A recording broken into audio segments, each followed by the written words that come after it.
ጽጌረዳ ነብዩን ልትነጥቀኝ ነው ስትል ፌቨን ለእናቷ ለፍቅር ተናገረች ማለት ነው።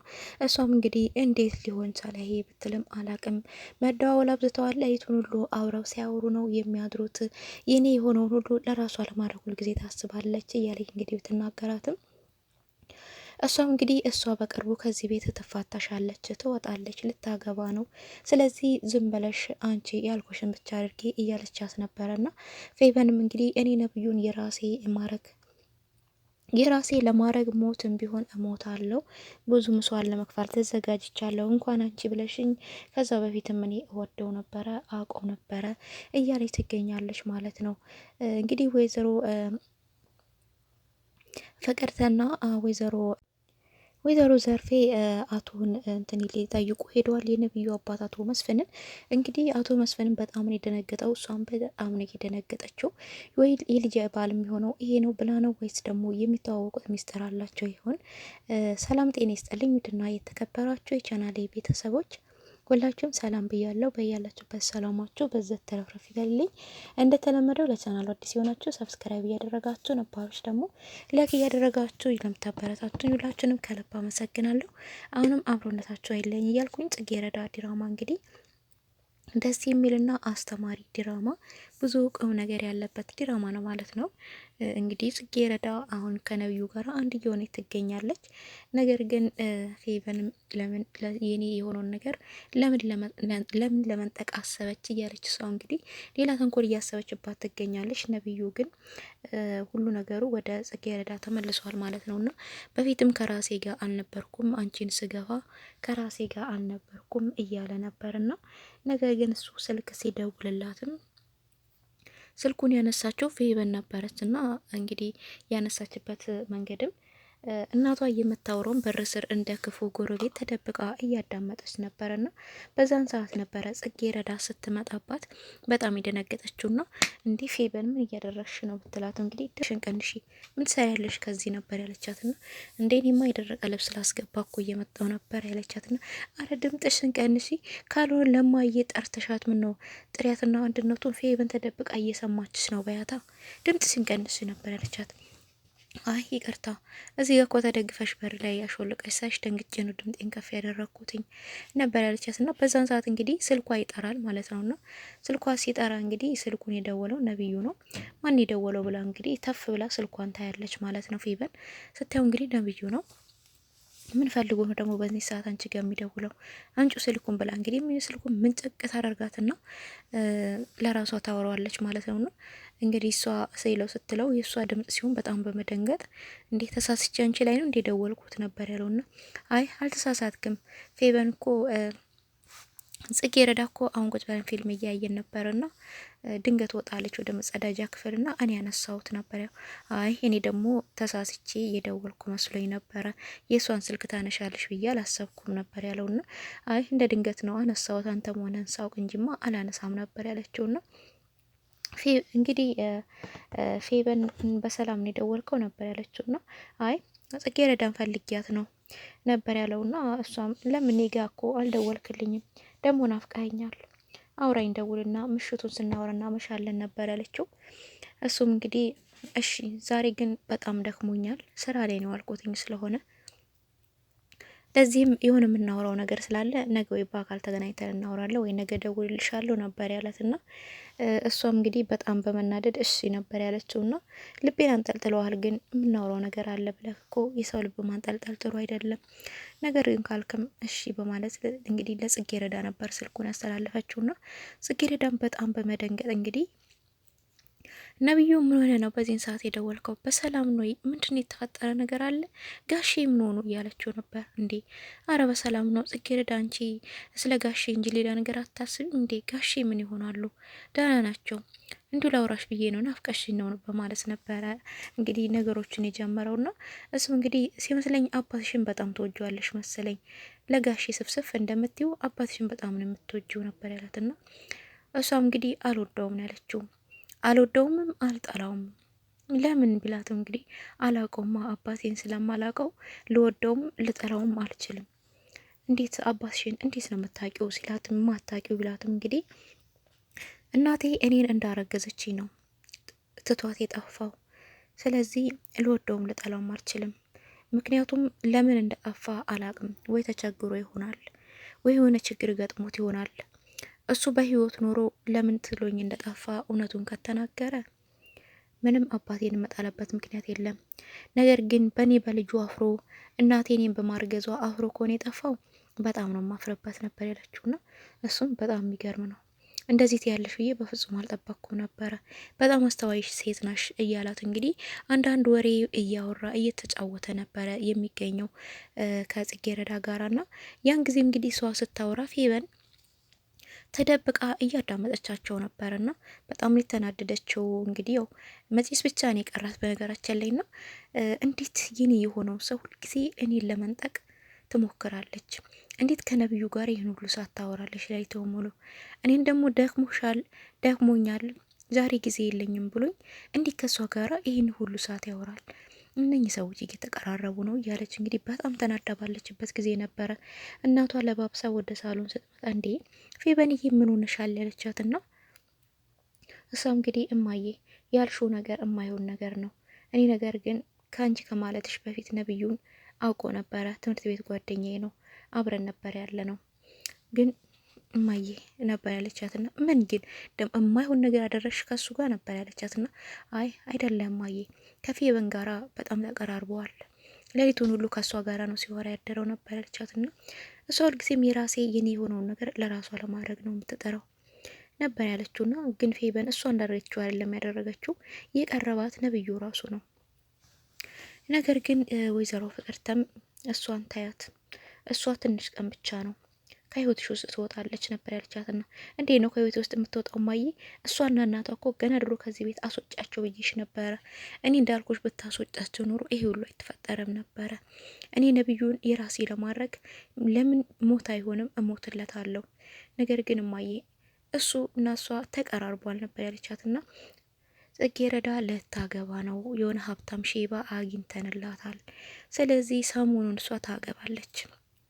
አንቺ ዝም ብለሽ ያልኩሽን ብቻ አድርጊ ነበር ያለቻትና ያ ቤት ላንቺ ብቻ ነው የሚገባው፣ ላንቺ ያልሆነ ለማንም አይሆንም ነብዩ ነበር ያለቻትና የሚገርም ነው እንግዲህ በግዴታ ሰዎቹ ሀብታም ስለሆኑ አንቺ እዛ ቤት መግባት አለብሽ። ፍቅርን ብላ ሳይሆን እንግዲህ እዛ ቤት የምትገባው ሀብትን ብላ ነው።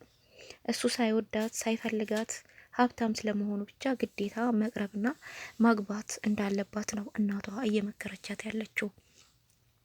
እንግዲህ ልጆች እንኳን እናቶቻቸው እንደዚህ ብሏቸውና ሳይሏቸው ራሱ የሚያስቡት ሀሳብ ሌላ ሀሳብ ነው። እና እንግዲህ እናትየዋ ፌስ ሰታታለች። በግድ እንግዲህ ሄዳ አቤቱ ልትገባ ይሆን አይታወቅም። እና እንግዲህ እንደዚሁም የነብዩ አባትም ታሞ ነበርና ሄጄ ጠይቄያቸዋለሁ ቤት ድረስ ነበር ያለችውና እሷም እንግዲህ ጥሩ ነው ሄደሽ መጠየቅሽ ታዲያ ምን ክፋት አለው በማለት እንግዲህ ፊት ሰታታለች ማለት ነው። እሷም ሽማዬ እንደዛ ከሆነ ነበር ያለችው።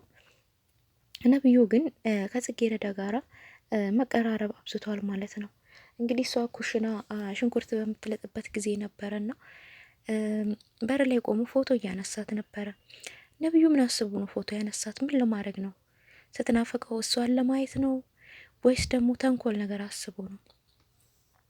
እንግዲህ እሱ ደብቆ ፎቶ አንሳው ሰምዴ ፎቶ እያነሳኝ ነው እንዴ ነበር ያለችውና አይ አይደለም እንደዚህ ስልኬን እየጠራረኩ ነበር በማለት ነበር ሄዶ እቅፍ ያደረጋት ማለት ነው። እንግዲህ ፍቅር እንደያዘው እንደዚሁ ራሱ ያስታወቅበታል ማለት ነው። እሷም አይ እንደዛ ከሆነ ችግር የለውም በቃ በማለት ነበርና አባቷንም እንግዲህ አባትየውንም አቶ መስፍንም ጋሼ እንዴት አደሩ ብትለውም እንግዲህ ሄዳ እሱም ፈገግ በማለት ነበር ከእግር ጥፍሯ እስከ ራስ ጠጉሯ እያያት ደህና ነኝ ጽጌረዳ ልጄ እንዴ ቁጭ በይ እስቲ አረፍ በይ ነበር ያላትና እሷ ግን አይ ጋሼ አሁን ወደ ክቼን መሄድ አለብኝ፣ የትምህርት ሰዓትም ይደርሳል፣ ምሳም ቶሎ መስራት አለብኝ ነበር ያለችው። እሱ ግን አይ አትቻኮይ ልጄ፣ ለኔ እኮ አንቺን ካየው ራሱ መድኃኒቴ ነሽ፣ ምግብ አያስፈልገኝም ነበረ። እሷ አይ ጋሼ ወደ ክቼን መሄድ አለብኝ ነበር ያለችው። እሱም አረ እባክሽ ቁጭ በይና ትንሽ እናውራ ነበር ያላትና እሷም ማውራት እንደማትፈልግ ወደ ኩሽና መሄድ እንዳለባት ነበር የነገረችውና እንግዲህ ለኔ እኮ አንቺ ማየት ራሱ በቂ ነው ቢልም በጣም ነበር የደነገጠችውና ሀይ ጋሼ መሄድ አለብኝ መሰለኝ በማለት ነበር የሸመደደችው። እንግዲህ የአባትየው አስተያየትም ደስ አላንም። እውነት ጽጌረዳ ለአቶ መስፍን ትገባዋለች። ያው እንደው አባትና ልጅ ነው የሚመሳሰሉ፣ ትንሽ መልካቸው ራሱ ይቀራረባልና እንዴት ነው እንደዚህ ወይዘሮ ፍቅርተ እንዴት ብታስባት ነው ጽጌረዳን ለአቶ መስፍን ልትድር ያሰበችው? እንደውም ለአቶ መስፍን የምትገባው ጽጌረዳ ሳትሆን የጽጌረዳ እናት ናት። ምክንያቱም ጽጌረዳ ልጁ ነው የምትሆነው። እና እንዴት ብታስብ አንዳንድ ጊዜ የሀብታሞች ስናያቸው እንግዲህ ሀብታሞች በገንዘባቸው በሀብታቸው ሁሉንም ማድረግ እንደሚችሉ ነው እንግዲህ የሚያስቡትና እንግዲህ ብር ስላለው እችን አንድ ፍሬ ልጅ ማግባት እንደሚችል ራሱን አሳምኖ ወይዘሮ ፍቅርተም እንግዲህ የራሷን ልጅ እዛ ቤት ለማስገባት ስትል ወይም ደግሞ የሱ ልጅ የአቶ መስፍን ልጅ የእሷን ልጅ እንዲያገባ እችን አንድ ፍሬ ልጅ አንድ ሽማግሌ አሳልፋ መስጠት አልነበረባትም ማለት ነው። እንደውም ፌበንን ለአቶ መስፍን ብትደላት ጥሩ ነው፣ ከወደዳት ማለት ነው። በተገላቢጦሹም እንዲሁም እንግዲህ ጽጌረዳ ፈጣሪው ናት እንጂ ምን አይነት ስራ እንዳገኘች ባናውቅም የሆነ ከባድ ስራ መጥቷል። ይሄን ስራ ያመጣው እንግዲህ አንድ ቀን በመኪና ሊገጫት የነበረው ሰውዬ በስህተት እሱ ነው የሆነ ስራ መጥተዋል፣ ጥሩ ስራ ነው ብሎ የነገራትና እሱም በአካል ተገናኝተን ነው እምነግርሽ በስልክ አይሆንም ብሏትም እንግዲህ በአካል ተገናኝተው ቡና እየጠጡ እየተጫወቱ ነበርና እሷም ሻይ በመጠጣቷ እንግዲህ ሻይ እየጠጣች በጣም ደስተኛ ነበር። የፊቷ ላይ ደስታ ይታያልና ጽጌረዳ ዛሬ ደስ ብሎሻል ምንድን ነው ነበር ያላት እሱም እሷም እንግዲህ አሳይመንቴን በጣም በዝቅተኛ ሁኔታ ይመጣብኛል ብዬ ፈርቼ ነበር ተቀይሮብኝ፣ ግን ነጽቤ ሁሉ ያመጣሁት ደረጃ በጣም ደስ የሚል ነው ካሰብኩት በላይ ሻዩ ብቻ ሳይሆን ያስደሰተኝ እሱም በጣም ተደስቻለሁ ነበር ያለችውና ስለዚህ በጣም ስለምቾክል ያመጣህልኝ ስራ እስቲ ምንድነው ንገረኝ ብትለው እንግዲህ የወርቅ ማዕድን የሚቆፈሩ ሰዎች መጥተዋል። እዚህ እነሱን ቋንቋ ማስተርጎም ከሰዎቹ ማግባባትና አንዳንድ ፋይሎችን መለዋወጥ ነው። ለአንዳንቺ አይነት ጎበዝ ሰው ነው የሚሆነው። ይሄን በጣም ጥሩ ስራ ነው። በሳምንት አንዴ ወይ ሁለቴ ነው የሚፈልጉሽ ነበር ያለውና እሷም እንዴ እና ለዚህ ነው እኔ ደሞዝ የሚከፍሉኝ ግን ስንት ነው ደሞዙ ብትል እንግዲህ በጣም ትንሽዬ ናት። $1500 ነው የሚከፍሉት። አረ በጣም ብዙ እኮ ነው። እውነትን ነው። ለዚህ ስራ ግን ይህን ሁሉ ብር ይከፍላሉ እያለች እየነበረና አዎ ይከፍላሉ። ብሯ በእርግጥ ለኛ ነው ብዙ እንጂ ለነሱ በጣም ትንሽ ብር ናት ነበር ያለውና አረ በጣም ጥሩ ስራ ነው፣ በጣም አመሰግናለሁ ማለት እንግዲህ በጣም ደስ ብሏታል። ግን ይሄ ስራ እንደዛ አልመሰለንም። እንግዲህ መኮንንም ከሰው ጋር እያወራ ነበረ። ከሰው ጋር እያወራ ሰው አላመጣህልኝም እኮ ማምጣት አለብክ፣ ሴቶች ልጆች ያስፈልጋሉ ብዬሃለሁ። ሰው ማታመጣ ከሆነ ግን ዋጋ ያስከፍልሃል ነገር እያለ እያስፈራራው ነበር ሰውየው። ስለዚህ ይሄ ስራ ያ ስራ ሳይሆን ሌላ ስራ ነው የሚመስለንና ጽጌረዳ ግን ወደ ሌላ ውስጥ ገባና ህይወቷ እንዳይበላሽ ብለን እየፈራን ነው። ነገር ግን ይሄ ስራ እውነት እሱ የሚሆን ከሆነ ለምን መኮንን ለሷ አልነገራትም? ይሄን ስራ ጥሩ ስራ ከሆነ ከሰው ቤት ከመስራቱ ለሷ ራሱ ይሻላታልና ለሷ የሚቀርባት ጓደኛዋ የሚያዝንላት መኮንን ለምን ለጽጌረዳ እንደዚህ አይነት ስራ አለ ብሎ መኮንን ለምን አልነገራትም?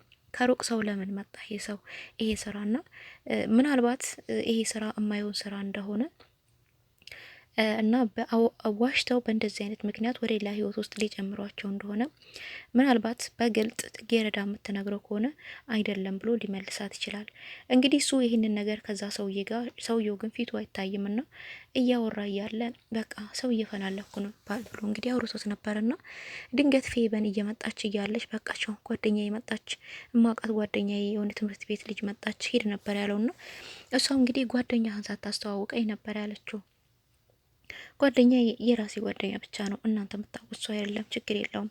እና ታዲያ ምለትለው እንግዲህ እናማ የሆነ ስራ ነበረ ትሰሪያለሽ ነበር ያላት። አይ እኔ እኮ ምንም ስራ አልሰራም፣ ምክንያቱም የሀብታም ልጅ ስለሆነች ስራ አያስፈልጋትም። እኔ ምንም ስራ እኮ አልሰራም አልፈልግም ስራ ነበረች፣ ጥሩ ስራ ነበረ ያላትና ምንድን ነው ስራው ብትለው እንግዲህ ፈረንጆች ማዕድን ለማውጣት ይመጣሉና ለእነሱ ቋንቋ ማስተርጎም አንዳንድ ፋይሎችን መለዋወጥ ብቻ ነው፣ ሌላ ምንም የለም። በጣም ቀላል ስራ ነው ነበር ያለትና እሷም አይ ብላ እንደማትፈልግ ነበር የነገረችው። ነገር ግን ይህን ስራ መኮንን ለምን ለጽጌረዳ አልነገራትም? ስለዚህ ሰውየው ደግሞ ሰው ካላመጣ ይሄ ነገር ዋጋ ያስከፍልሃል ብሎ እያስፈራራው ነበረ። እሱም እፈልጋለሁ አመጣለሁ ማለት ነበር ያለውና እውነት ይሄ አንድ ሰው ለጥቅሙ ሲባል እንዴት ዋጋ ያስከፍልሃል ሊለው ቻለና ከጀርባው ሌላ ነገር አለና ጽጌረዳ እንግዲህ ፈጣሪ ጠብቃት። መኮንን እንግዲህ ከዚህ ጉድ ውስጥ ያወጣታል ብለን እናስባለን። እኛ ሰዎች አንዳንድ ጊዜ ገንዘብ አለ ሲንባል ዞር ብለን እማናየው ነገር አለና ሮጠን ሄደን ድርግም የምንልበት ነገር ና ጽጌረዳም እንግዲህ ያ እንዳጋጠማት ብለን እየፈራንላት ነው። እንግዲህ ወይዘሮ ዘርፌና ፍቅርተ ወደ አቶ መስፍን ቤት አምርተዋል። እንግዲህ ወደ ቤትም ገብተዋል ማለት ነው። ወደ ቤት ነብዩ በር ከፍቶላቸው ያስገብቷቸዋል። ነገር ግን ወጥ እንዳስሸችኝ ጎረምሳ እየሸተሽማ እንደዚህ ወጥ እያልሽ ከኔ ጋር አትሄጂም እያለ ሽቷን እየነፋችላት ነበርና ፍቅርተ ነገር ግን ደግሞ የወጥ ቤት ወሬሽን እንዳታወሪ እዛ እንዳታሳፍሪኝ አንድ ነገር እንዳትናገሪ እያለች እንግዲህ በቃ ዱላ ብቻ ነው የቀራት ፍቅርተ። እሷም አላሳፍርሽም ተስማምቼ አይደል እንደ እየሄድኩ ያለሁት ምንም አላወራም፣ በቃ ምንም አላወራም፣ ዝም ነው የምለው፣ መጥፎ ነገር አልናገርም እያለች ነበር። አዎ ምንም የሚያሳፍር ነገር እንዳትናገሪ፣ ሰውየው ትልቅ ሰው ናቸው፣ በክብራቸው አይደራደሩም፣ በጣም አስተዋይ ሰው ናቸው እያለች እንግዲህ እያሽቃበጠችባት ነበር ፍቅርተና እሷም ምንም አልናገርም ብላ እንግዲህ ተስማምታ አፏን ልትቆሎ ግባ ሄዳለች ማለት ነው። ምን ይፈጠራል የሚለውን እንግዲህ በቀጣይ ይዤላችሁ መጣ ይሆናል። በጣም ደንግጠዋል ማለት ነው። ሽማግሌውን በጣም ነው የደነገጠው አቶ መስፍን፣ እንደዚሁም ዘርፌን በጣም ነው የደነገጠችው ማለት ነው።